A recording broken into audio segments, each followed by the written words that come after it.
Bismillahirrahmanirrahim. Assalamualaikum warahmatullahi wabarakatuh.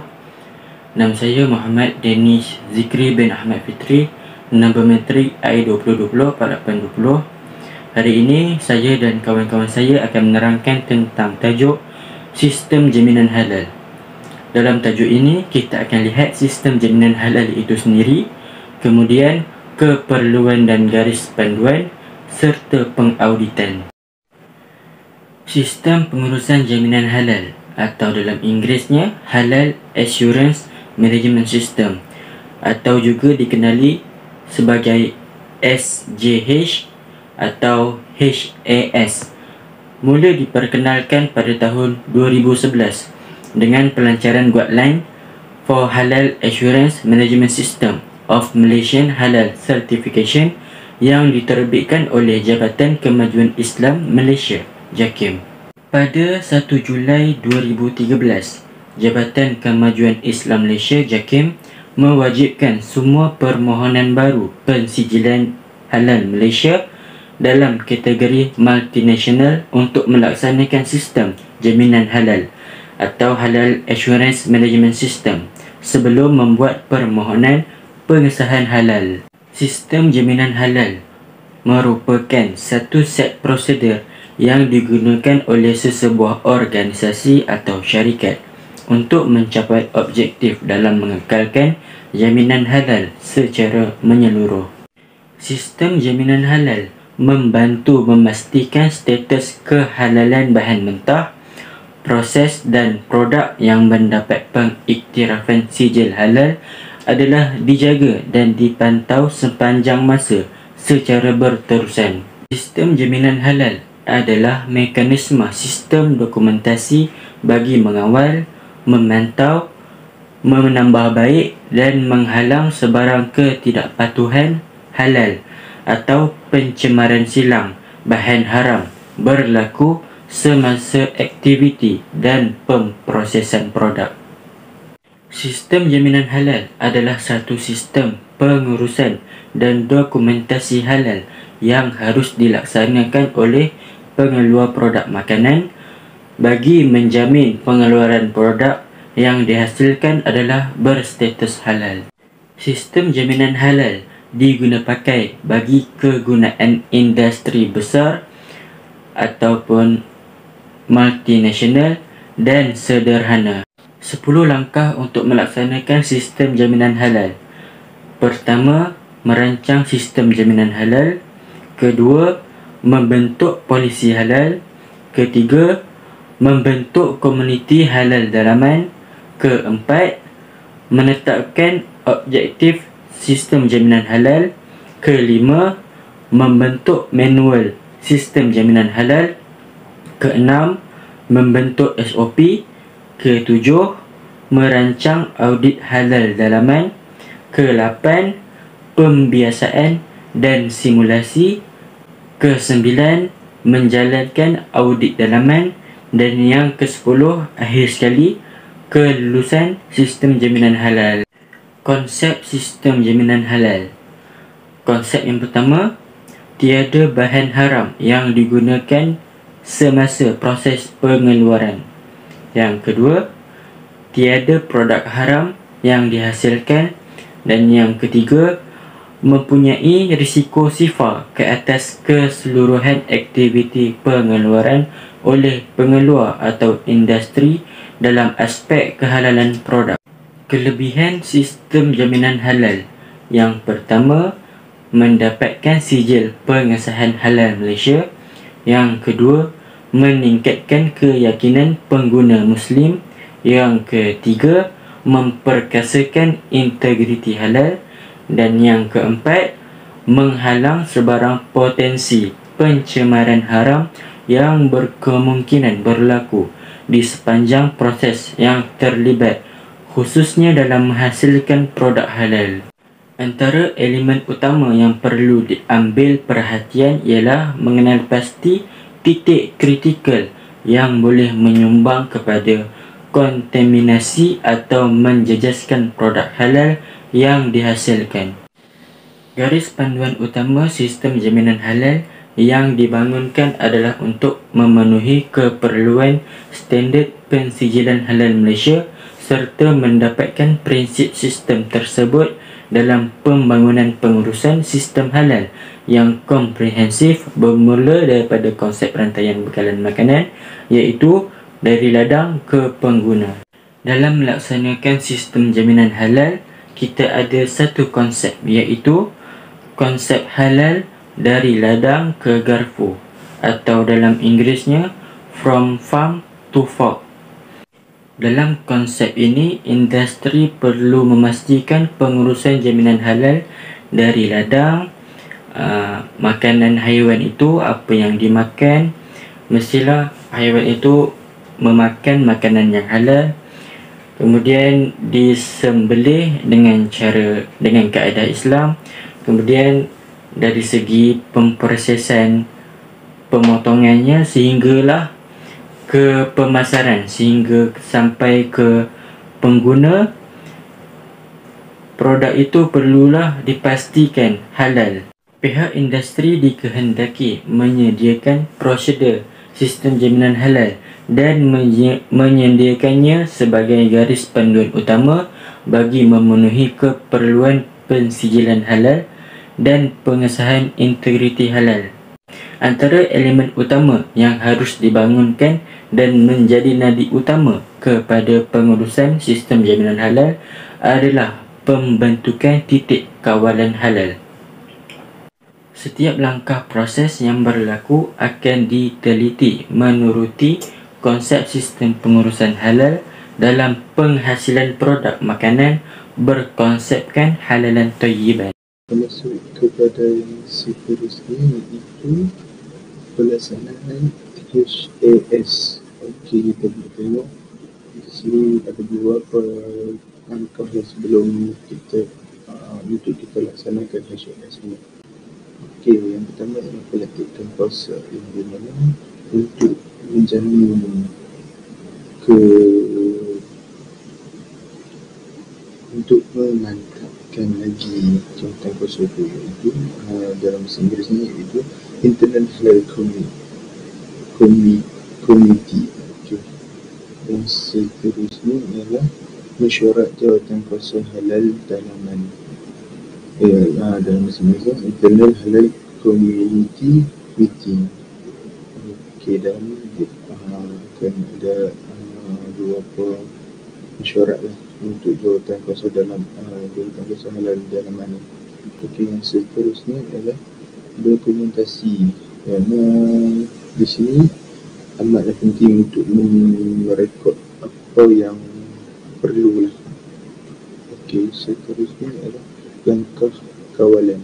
Okey, langkah kawalan ni untuk menghalang daripada berlakunya sesuatu yang tidak diinginkan. Okey, yang seterusnya adalah tindakan pembetulan. Pembetulan ini adalah membetulkan apa yang telah berlaku kesilapan. Okey, yang seterusnya adalah ketidaktahuan ataupun dalam bahasa Inggerisnya corrective action. Pembetulan ini adalah berbalik kepada tadi dalam kawalan. Kalau pembetulannya tidak betul, kita kena betul balik lah. Lepas pembetulan, ketidakpatuhan tu kita tengok apa yang menyebabkan kita tak patuh. Okey, yang seterusnya adalah pencemaran. Okey, bila kita tengok apa pembetulan tadi tu, kita tengok apa punca dia itu pencemaran. Contohnya pencemarannya datang daripada mana. Okey, yang seterusnya adalah kebijaksanaan. Okey, ataupun traceability. Okey, yang seterusnya adalah tindakan kawalan halal. Ini pentinglah untuk menjamin halalan thayyiban tu. Okey, yang seterusnya pengusahaan, iaitu memastikan, mengesahkan yang betul-betul lah, itu verification dia. Okey. Okey, kita pergi kepada yang seterusnya, iaitu sistem pengurusan jaminan halal keperluan sistem jaminan halal. Dia kat sini kita betul dia ada 13 antaranya, iaitu yang pertama adalah manual khas, yang kedua polisi halal, yang ketiga eksekutif halal, yang keempat jawatan kuasa halal dalaman JKHD, yang ke-8 adalah kawalan risiko halal, yang ke-6 itu, yang ke-7 ialah kawalan bahan mentah, yang ke-8 latihan halal, yang ke-9 kebersamaan, iaitu traceability, yang ke-10 ialah semakan halal HAS, iaitu ataupun HAS review, yang ke-11 adalah analisis makmal, yang ke-12 adalah sahu, yang ke-13 ialah dokumentasi dan rekod. Okey, kita masuk yang pertama, iaitu manual khas. Manual khas ini perlulah kandungannya ialah perlu mempunyai profil syarikat, yang kedua objektif dan skop, yang ketiga polisi halal, yang keempat jawatan kuasa halal dalaman, dan yang kelima prosedur, iaitu SOP dia. Okey, kita boleh tengok apa itu manual khas. Okey, manual khas ini pembangunan, penilaian dan senakan terhadap manual HAS ini hendaklah mematuhi dan memenuhi keperluan MHMS, iaitu MHMS 2020 ni, Sistem Pengurusan Halal Malaysia 2020. Okey, yang kedua ni adalah Malaysian Standard, yang keempat MPPHM, yang keempatnya adalah fatwa, dan yang kelima undang-undang dan peraturan, keenam Perkeliling Pensijilan Halal Malaysia, dan yang ketujuh dokumen menyebutkan berkaitan pensijilan halal Malaysia. Okey, yang seterusnya ialah step prosedur dalam manual HAS hendaklah menyatakan maklumat seperti berikut, iaitu tarikh berkuat kuasa, tarikh kemaskini, disediakan oleh, disahkan oleh. Okey, seterusnya kita boleh tengok lagi ialah polisi halal. Yang ketujuh ialah kawalan bahan mentah. Pihak syarikat atau pemohon hendaklah mewujudkan prosedur secara bertulis bagi kawalan bahan mentah atau barang dagangan yang merangkumi proses pembelian, penerimaan dan penyimpanan serta mempunyai rekod. Antara prosedur kawalan bahan mentah yang dibangunkan adalah: pertama, tiada penggunaan atau penyimpanan bahan mentah yang diragui status halal. Kedua adalah penggunaan dan perubahan bahan mentah hendaklah diberitahu kepada pihak berkuasa. Ketiga, penggunaan bahan mentah hendaklah mematuhi perundangan dan peraturan yang berkaitan. Prosedur ini bertujuan untuk memastikan status produk adalah halal dan bersih. Okey. Hendaklah mewujudkan senarai utama bahan mentah. Antara senarai utama bahan mentah ialah seperti berikut. Yang pertama, nama bahan mentah. Yang kedua, nama saintifik dia. Yang ketiga ialah sumber bahan mentah. Daripada mana sumber dia. Yang keempat adalah nama dan alamat pengeluar bahan mentah yang dibeli oleh syarikat itu atau pemohon. Yang kelima ialah maklumat status pemberitahuan bahan mentah kepada pihak berkuasa. Kiranya status bahan mentah telah dapat kepada pihak berkuasa dan pihak berkuasa telah pun memastikan status bahan mentah itu. Yang keenam ialah maklumat sijil halal bahan mentah. Okey, seterusnya rekod kawalan bahan mentah hendaklah disimpan untuk memudahkan rujukan sewaktu pemeriksaan pensijilan halal Malaysia dijalankan. Bismillahirrahmanirrahim. Assalamualaikum warahmatullahi wabarakatuh. Nama saya Akmal Syazani bin Muhammadin, Geometri I2110534. Okey, kos yang diambil oleh saya Ijazah Sarjana Muda Industri Pertanian Kepujian. Kod subjek FTK 6023. Nama masyarakat saya Dr. Nik Nur Husna binti Niksin. Seterusnya adalah saya menyambung lagi tajuk daripada kawan saya, iaitu tajuk besar sistem pemastian halal.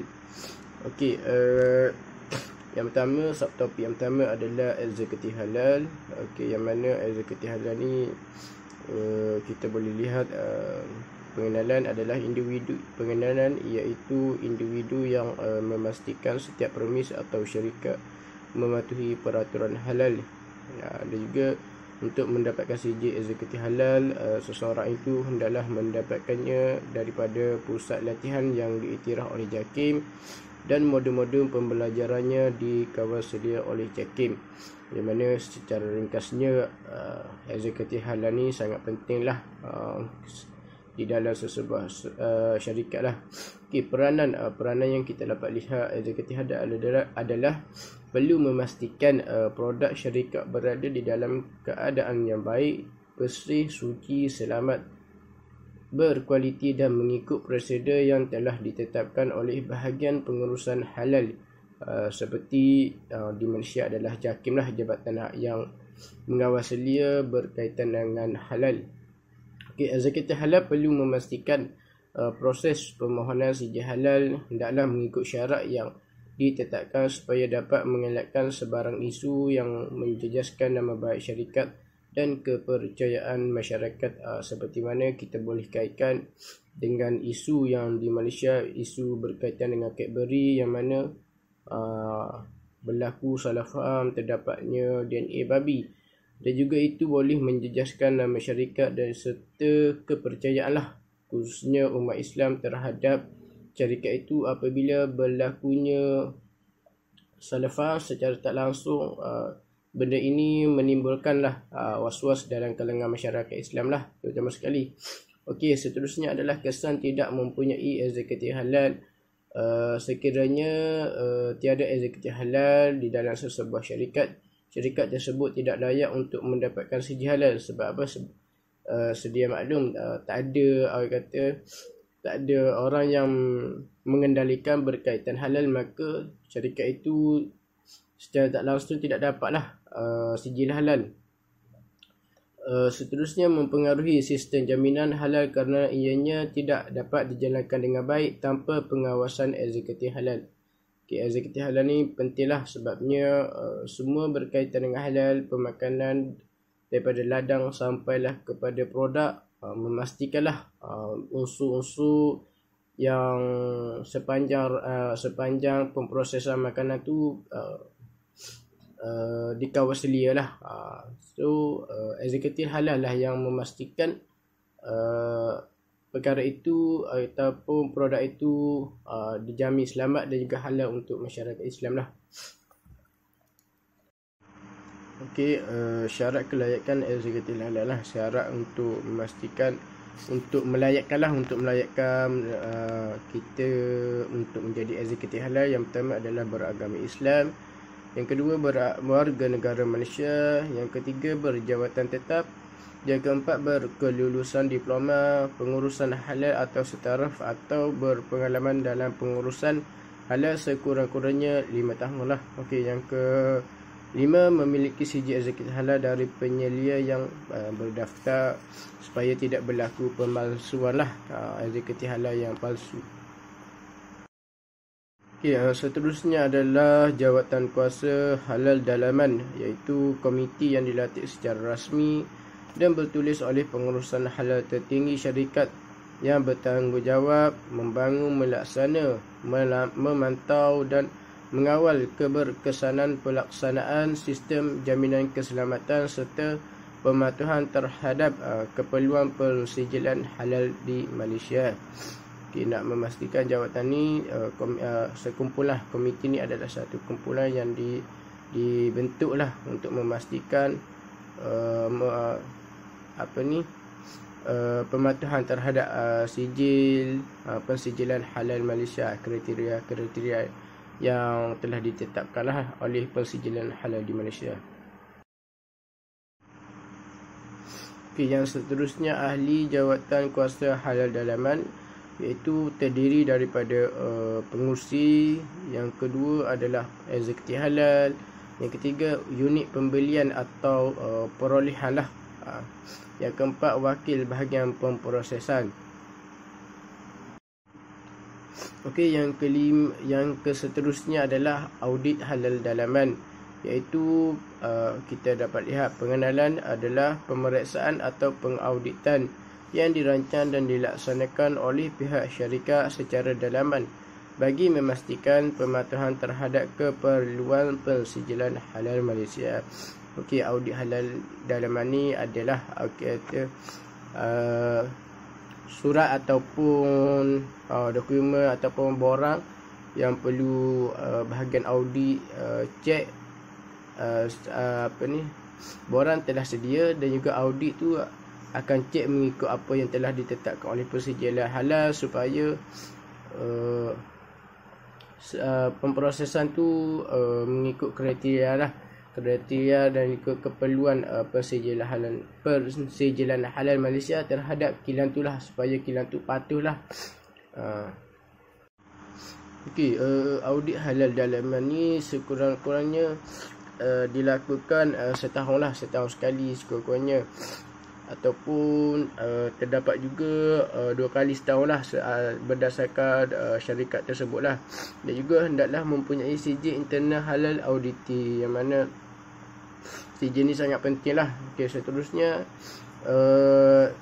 audit halal dalaman ni dilantik secara rasmi oleh jawatan kuasa halal dalaman.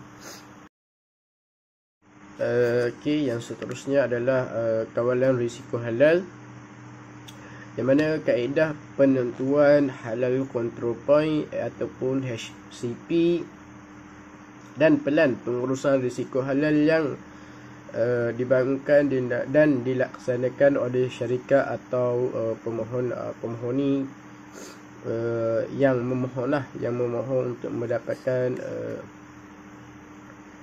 sijil halal, iaitu bagi memastikan dan mengawal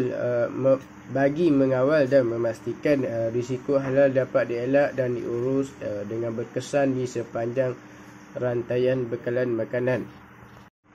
Okey, seterusnya adalah prosedur hendaklah merangkumi atau berbalik kepada apa yang saya bagi tahu saat ni.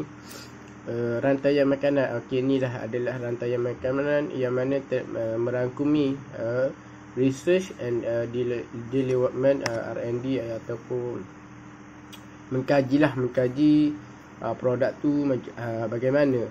Dan juga seterusnya adalah produk, menu dan perkhidmatan, iaitu proses pemprosesan bahan tersebutlah ataupun produk tu. Okey. Dan juga premis dan peralatan, mestilah premis dalam keadaan bersih, peralatan juga peralatan yang bersesuaian. Dan juga pekerja pula, seterusnya pekerja tu mestilah mengikutlah berpakaian yang mengikut kriteria di kilang lah, terutama sekali kilang makanan, menitik beratkanlah dari segi pemakaian supaya pakaian tu bersesuaian. Jadi seterusnya adalah pembungkusan produk tu tersebut. Penyimpanan juga melibatkan produk supaya produk disimpan di tempat yang sesuai lah. Contohnya produk yang sejuk mestilah disimpan di tempat yang sejuk.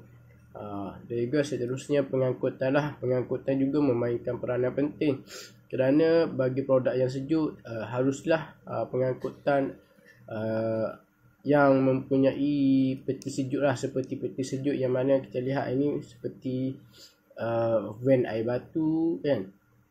Dia mengangkut menggunakan van yang sejuk lah, supaya kualiti dan juga kesegaran produk tu kekal sampai ke pengguna lah. Okey, itu saja daripada saya. Sekian, terima kasih. Yang ke-8, latihan halal. Pihak syarikat atau pemohon hendaklah mewujudkan prosedur secara bertulis bagi pelaksanaan latihan halal yang merangkumi kesedaran halal dan kompetensi halal. Latihan hendaklah dikendalikan oleh individu atau organisasi yang terdaftar di bawah HPB, iaitu Halal Professional Board. Latihan hendaklah diberikan kepada pekerja baru dalam tempoh 3 bulan dari tarikh lantikan dan hendaklah merangkumi skop berkaitan konsep halal dan prosedur pensijilan halal Malaysia. Latihan hendaklah dilaksanakan sekurang-kurangnya 3 tahun sekali kepada semua pekerja yang terlibat dengan aktiviti pemprosesan atau perkhidmatan. Penilaian hendaklah dilakukan bagi menilai tahap pemahaman dan keberkesanannya terhadap kesedaran halal. Pengurus syarikat hendaklah menyediakan dana yang cukup bagi pelaksanaan latihan halal dengan mulus, dengan lancar latihan. Seterusnya, pengurus syarikat hendaklah mewujudkan POL, iaitu Pelan Operasi Latihan, yang mengandungi maklumat seperti berikut. Yang pertama ialah jenis latihan. Latihan apa yang perlu dilakukan? Yang kedua, berapa orang peserta? Yang ketiga, kekerapan melakukan latihan. Yang keempat, tarikh cadangan latihan itu dijalankan. Yang kelima, tenaga pengajar. Berapa orang tenaga pengajar dan siapakah tenaga pengajar tersebut? Yang keenam ialah rekod. Okey, seterusnya, rekod berkaitan latihan hendaklah disimpan bagi memudahkan rujukan semasa pemeriksaan pensijilan halal Malaysia dijalankan. Yang ke-9, kebolehkesanan. Pihak syarikat atau pemohon hendaklah mewujudkan prosedur kebolehkesanan secara bertulis. Ini bagi memastikan penarikan balik dan panggilan balik produk dapat dilakukan sekiranya berlaku ketidakpastian halal atau pencemaran terhadap produk yang telah dihasilkan. Sistem ini mempunyai langkah-langkah yang memastikan keluaran produk tersebut. Antara langkah-langkahnya, ia mempunyai 3 langkah, iaitu langkah ke belakang, langkah ke hadapan dan langkah kawalan. Okay. Kita pergi ke langkah ke belakang dulu. Langkah ke belakang ialah pembekal makanan, bahan mentah, pembungkusan dan lain-lain. Yang kedua ialah langkah kawalan di kilang. Penyediaan produk, pemprosesan produk, pembungkusan produk dan penyimpanan produk. Yang ketiga ialah penjual. Langkah ke hadapan, penjual produk dan pengedar produk. Dengan ini kita dapat mengenal pasti risiko dan punca masalah daripada mana punca masalah itu datang. Sistem kebolehkesanan boleh digabungkan dengan lain-lain sistem pengesanan. Selain itu, rekod berkaitan kebolehkesanan dan penarikan balik atau panggilan balik produk hendaklah disimpan untuk memudahkan rujukan semasa pemeriksaan sijil halal Malaysia. Yang ke-10, semakan khas. Pihak syarikat atau pemohon hendaklah mewujudkan prosedur semakan khas yang bertujuan untuk memastikan status produk halal. Semakan khas hendaklah merangkumi 2 perkara, iaitu keberkesanan khas yang telah dibangunkan dan keupayaan dan keberkesanan ahli jawatan kuasa halal dalaman yang telah dilantik. Semakan khas hendaklah dilakukan sekurang-kurangnya 1 tahun sekali oleh jawatan kuasa halal dalaman dan melibatkan pengurusan syarikat yang tertinggi. Ini hendaklah disah dan diperakukan secara bertulis oleh pengurusan syarikat tertinggi. Rekod berkaitan semakan khas hendaklah disimpan untuk memudahkan rujukan semasa pemeriksaan pensijilan halal Malaysia dijalankan. Okey, kita masuk kepada keperluan khusus Sistem Jaminan Halal Malaysia HAS mengikut skim. Okey, dalam skim ni terdapat 9 jenis skim, iaitu produk makanan dan minuman, kosmetik, farmaceutical, barang gunaan dan peranti perubatan. Dia ada lagi dalam ni iaitu rumah sembelihan, logistik dan pengkilaman kontrak OEM. Okey, kita tengok di mana skim dia, iaitu skim produk makanan ni dia berasaskan industri besar dan sederhana. Okey, untuk melaksanakan keperluan HAS secara menyeluruh dengan memenuhi keperluan umum yang terkandung dalam MH/MS 2020. Okey, dalam skim produk makanan dan minuman ni, setiap premis hendaklah memiliki perlakuan pendaftaran premis, satu. Yang kedua ialah setiap pengendali makanan hendaklah memiliki sijil latihan pengendali makanan daripada institut yang diiktiraf oleh KKM. Yang seterusnya, setiap pengendali makanan hendaklah mendapat suntikan vaksinari anti-tifod yang masih sah dari pengamal perubatan berdaftar. Seterusnya, setiap produk yang menggunakan ubat dan makanan hendaklah mengemukakan surat pengkelasan dari NPRA. Yang seterusnya, MS 1500 2009, Akta Makanan 1985, Peraturan Kebersihan Makanan 2009 dan lain-lain perundangan serta peraturan terbaru hendaklah dipatuhi. Okey, dalam industri besar dan sederhana ni, minimum dia 2 orang pekerja Muslim warga negara Malaysia. Yang seterusnya, melantik eksekutif halal. Lepas tu, menubuhkan jawatan kuasa halal. Dalam industri mikro pula, minimum 1 pekerja Muslim warga negara Malaysia. Dan syarat yang kedua ialah menubuhkan IHCS. Okey, yang untuk industri kecil pula, minimum dia seorang pekerja Muslim warga negara Malaysia dan melantik penyedia halal, menubuhkan IHCS. Okey. Dan syarat dia macam ni lah, dia perlulah melibatkan wakil bahagian R&D sebagai ahli JKHD. Lepas tu, mewujudkan carta alir bagi setiap aliran pemprosesan produk yang berbeza. Lepas tu, yang ketiga, melantik eksekutif halal bagi setiap cawangan. Okey, ni dia masuk dalam semua kategori.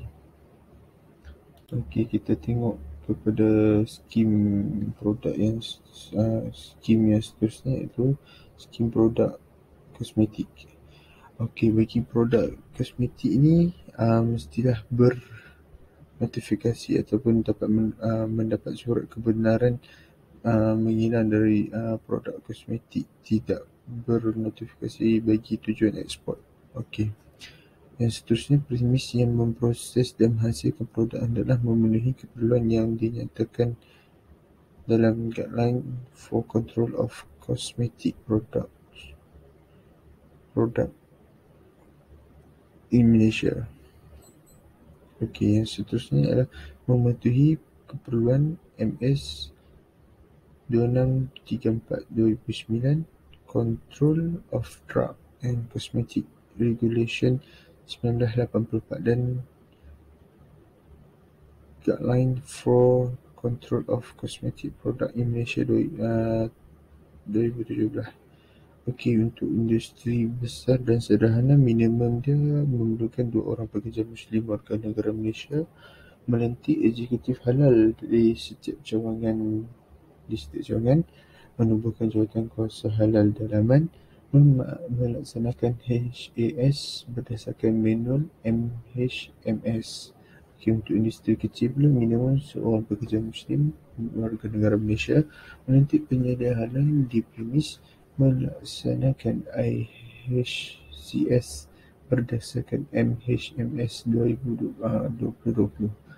Okey, untuk industri makro pula, minimum seorang pekerja Muslim warga negara Malaysia melaksanakan IHCS berdasarkan manual MHMS 2020. Okey, kita tengok kepada yang seterusnya, iaitu skim produk pharmaceutical. Okey, produk pharmaceutical hendaklah berdaftar dengan PBKD.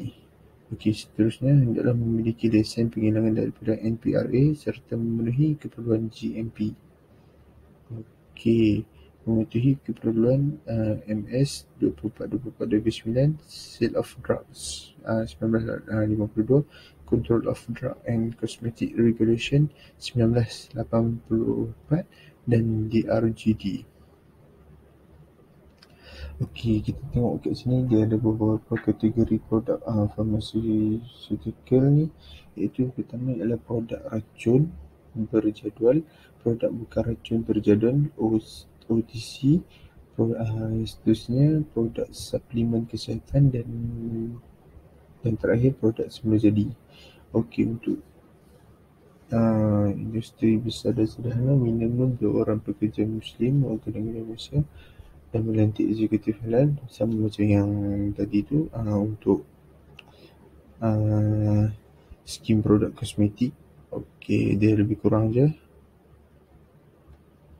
Cuma dekat industri kecil ni, melaksanakan IHCS berdasarkan manual MHMS 2020.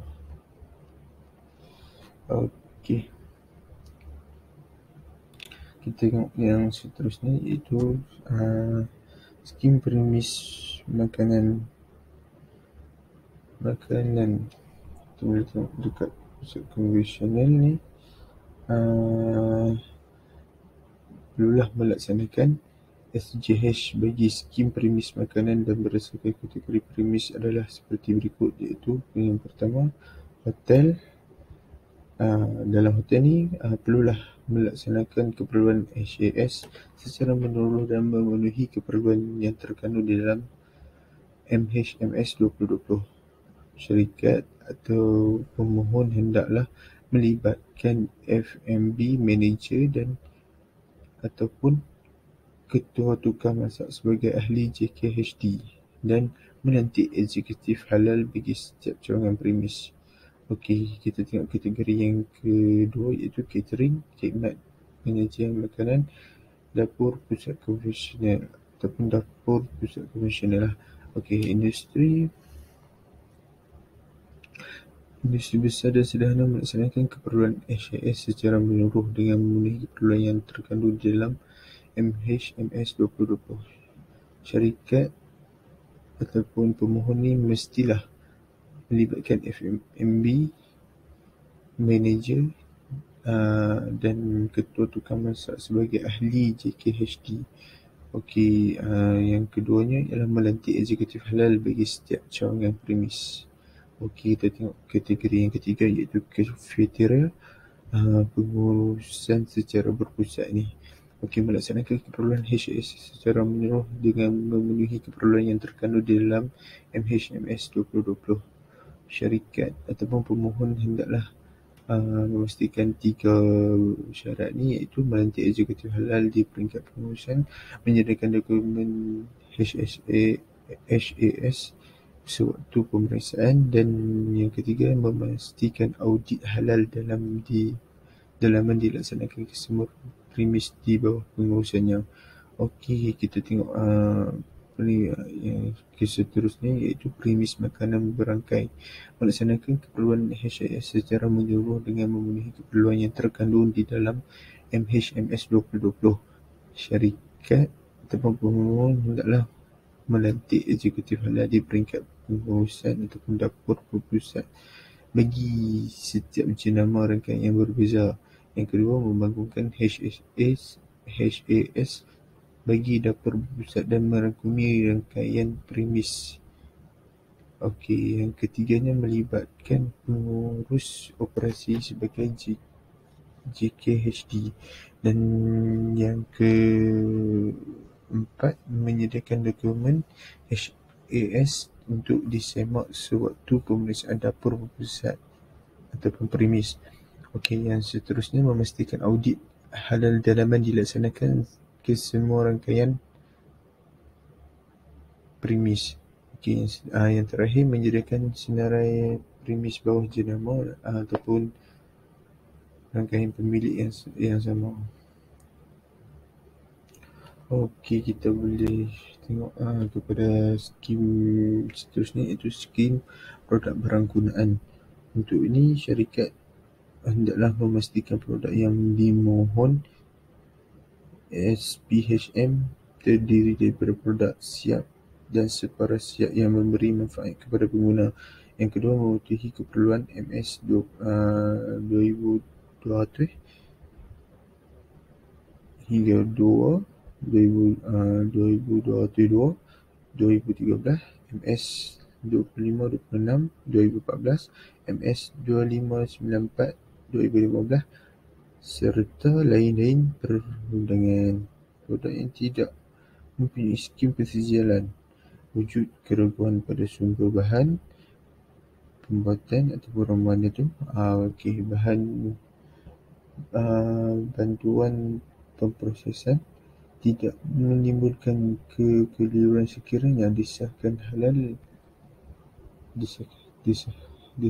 halal, tertakluk kepada kelulusan pihak berkuasa berwibawa. Okey, untuk industri besar dan sederhana sama juga perlulah mematuhi syarat-syarat MH keperluan HIS. Okey. Seterusnya kita tengok kepada skim khidmatan logistik. Okey, kita tengok kat sini untuk sama juga syarat dia, memerlukan minimum untuk industri besar dan sederhana minimum 2 orang pekerja Muslim warga negara Malaysia berjawatan tetap, melantik eksekutif halal ditetap di setiap cawangan premis, menubuhkan jawatan kuasa halal dalam syarikat pada setiap cawangan, melaksanakan HIS berdasarkan MHMS 2020. Okey, kita tengok dekat sini ada lagi yang sambungan dia, iaitu yang keperluan khusus tambahan untuk permohonan bagi kategori pengangkutan ni, iaitu yang pertama kita boleh tengok di sini, tidak mengangkut produk yang dikategorikan najis mughalladah. Itu untuk mengekalkan kesucian dia tu. Okey, yang kedua, pengangkutan halal hanya untuk produk halal sahaja, jangan campur-campur. Yang ketiganya, membuat sistem pengesanan kenderaan. Contohnya macam kita letak GPS dekat kenderaan tersebut lah. Okey, yang keempatnya, pengangkutan yang disahkan halal hendaklah ditunjukkan dengan jelas. Okey, yang seterusnya iaitu pengangkutan bagi perkhidmatan penghantaran makanan haruslah mempunyai sijil halal. Ya, ini pentinglah. Okey, yang seterusnya, tidak membawa makanan dan minuman bahan yang tidak halal semasa penghantaran sedang beroperasi. Okey, dia untuk mengekalkan kesucian dia tu lah. Okey, kita boleh tengok yang seterusnya untuk skim khidmat logistik ni. Ada lagi keperluan khusus tambahan untuk permohonan bagi kategori peruncitannya, iaitu yang pertama, tidak menyimpan sebarang bahan yang dikategorikan sebagai najis. Kalau boleh tak langsung. Okey, yang seterusnya, lot yang disahkan halal hendaklah menyimpan dan mengendalikan produk halal. Okey, yang ketiga, membuat sistem pengurusan perundangan yang efektif. Yang seterusnya, lot yang disahkan halal hendaklah dikenal pasti dan diasingkan secara fizikal. Dan yang terakhir, mewujudkan persaingan dan pengasingan dan pelabelan yang jelas. Okey, kita tengok untuk skim yang seterusnya, iaitu skim perkhidmatan logistik ni ada lagi keperluan khusus tambahan bagi permohonan kategori projek tani, tidak mengendali mempamer dan menjual sebarang bahan yang dikategorikan sebagai najis. Okey, dia sama juga yang macam tadi. Okey, kita tengok seterusnya, iaitu skim rumah sembelihan. Okey, untuk industri besar dan sederhana, minimum 2 orang penyembelih, 1 orang pemeriksa halal dilantik. Yang kedua, melantik eksekutif halal. Yang ketiga, menubuhkan jawatan kuasa halal dalaman di setiap cawangan dan premis. Dan yang keempat, melaksanakan HAS berdasarkan MS 2020. Untuk industri kecil pula, minimum seorang saja penyembelih, 1 orang pemeriksa halal berjawatan tetap dilantik.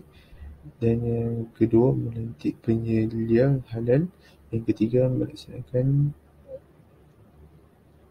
IHCS berdasarkan manual MH/MS 2020. Okey, kita boleh tengok kat sini keperluan khusus tambahan untuk skim rumah sembelihan.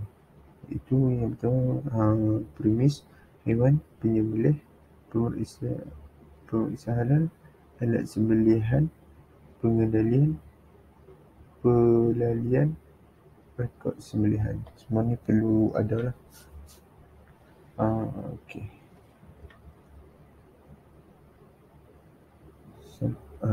Untuk skim produk peranti perubatan pula, setiap produk peranti perubatan harus memiliki sijil pendaftaran peranti perubatan yang sah daripada MDA. Lepas tu, yang kedua, premis yang menghasilkan produk peranti perubatan harus memiliki lesen establishment. Okey, yang ketiga, mematuhi keperluan MS 2036, 2019, Akta Peranti Perubatan 2012, Peraturan Peranti Perubatan 2012. Okey. Setakat itu untuk keperluan khusus Sistem Jaminan Halal Malaysia HAS mengikut skim. Assalamualaikum. Nama saya Nazir binti Maraji. Saya pelajar semester 1 ambilan September 2021 di bawah Dr. Nik Nur Husna binti Nuksin. Okay, hari ini topik yang saya akan bentangkan ialah sistem pengurusan jaminan halal. Untuk subtopik ialah audit halal dalaman. Objektif dia ialah dikendalikan setahun sekali mengikut jadual yang ditetapkan. Audit halal dalaman dalam mewakili aspek pematuhan terhadap prosedur pensijilan halal Malaysia, keberkesanan dan kekerapan audit halal dalaman yang dinilai oleh JKHD bagi memastikan ketidakakuran terhadap pematuhan prosedur pensijilan halal Malaysia tidak berulang, meminimumkan laporan ketidakukuran NCR oleh pihak berkuasa semasa pengauditan dan pemantauan, pihak syarikat dalam mewujudkan prosedur bagi pelaksanaan audit halal dalaman syarikat. Okey, ini adalah skop pengauditan halal dalaman yang merakumi pemeriksaan dokumen dan pemeriksaan lapangan, merakumi pematuhan terhadap keseluruhan prosedur pensijilan halal Malaysia, serta merakumi keseluruhan premis atau rangkaian premis. Yang seterusnya adalah tanggungjawab dan peranan JKHD yang terdiri daripada pengurusi, di mana peranan dia adalah mendapatkan komitmen dan kelulusan daripada pengurusan tertinggi syarikat untuk membangun dan melaksanakan HAS, mengutai kumpulan kerja pembangunan khas dan mengasahkan dokumen serta aktiviti berkaitan khas. Bawah pengurusi ialah wakil bahagian untuk unit pembelian atau perolehan, di mana peranan dia ialah membangunkan SOP pembelian bahan mentah dan mencadangkan senarai pembekal bahan mentah, processing aid, bahan R&D, trending item,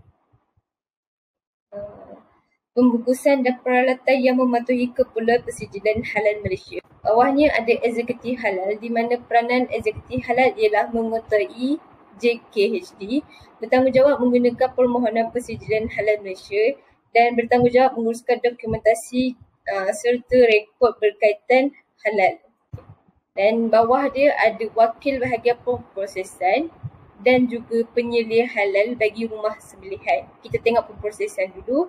Peranan dia ialah memastikan bahan mentah yang digunakan dalam pemprosesan adalah daripada senarai utama bahan mentah, memastikan pekerja di bahagian pemprosesan memahami dan mematuhi polisi halal syarikat, serta memastikan aktiviti pemprosesan dan peralatan yang digunakan mengikut keperluan prosedur persijilan halal Malaysia. Dan bagi rumah sembelihan, peranan dia ialah memastikan penyembelih dan pemeriksa mempunyai sijil dan kad tauliah penyembelih yang masih sah tempoh dan mengikut peraturan yang ditetapkan dalam prosedur pengeluaran tauliah penyembelihan jain atau main, serta memastikan proses pelalian dikawasi oleh pekerja Muslim yang dilantik dan mengikut parameter arus elektrik yang ditetapkan. Okey, ini adalah contoh dokumen iaitu senarai semak audit, borang audit dan borang ketidakakurat. Dan dua bawah ni adalah borang senarai semak, satu untuk dokumentasi, satu lagi untuk lapangan. Itu saja dari saya serta dengan geng saya. Terima kasih.